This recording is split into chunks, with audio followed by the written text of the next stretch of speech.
ان لوگوں سے نا امید ہو کر حضور صلی اللہ علیہ وسلم نے اور لوگوں سے بات کرنے کا ارادہ فرمایا کہ آپ تو ہمت اور استقلال کے پہاڑ تھے، مگر کسی نے بھی قبول نہ کیا، بلکہ بجائے قبول کرنے کے حضور صلی اللہ علیہ وسلم سے کہا کہ ہمارے شہر سے فوراً نکل جاؤ اور جہاں تمہاری چاہت کی جگہ ہو وہاں چلے جاؤ۔ حضور صلی اللہ علیہ وسلم جب ان سے بالکل مایوس ہو کر واپس ہونے لگے تو ان لوگوں نے شہر کے لڑکوں کو پیچھے لگا دیا کہ آپ کا مذاق اڑائے، تالیاں پیٹے، پتھر مارے، حتیٰ کہ آپ صلی اللہ علیہ وسلم کے دونوں جوتے خون کے جاری ہونے سے رنگین ہو گئے۔ حضور صلی اللہ علیہ وسلم اسی حالت میں واپس ہوئے۔ جب راستے میں ایک جگہ ان شریروں سے اطمینان ہوا تو حضور صلی اللہ علیہ وسلم نے یہ دعا مانگی: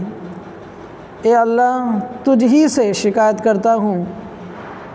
اے اللہ تجھ ہی سے شکایت کرتا ہوں میں اپنی کمزوری اور بے کسی کی اور لوگوں میں ذلت و رسوائی کی، اے ارحم الراحمین۔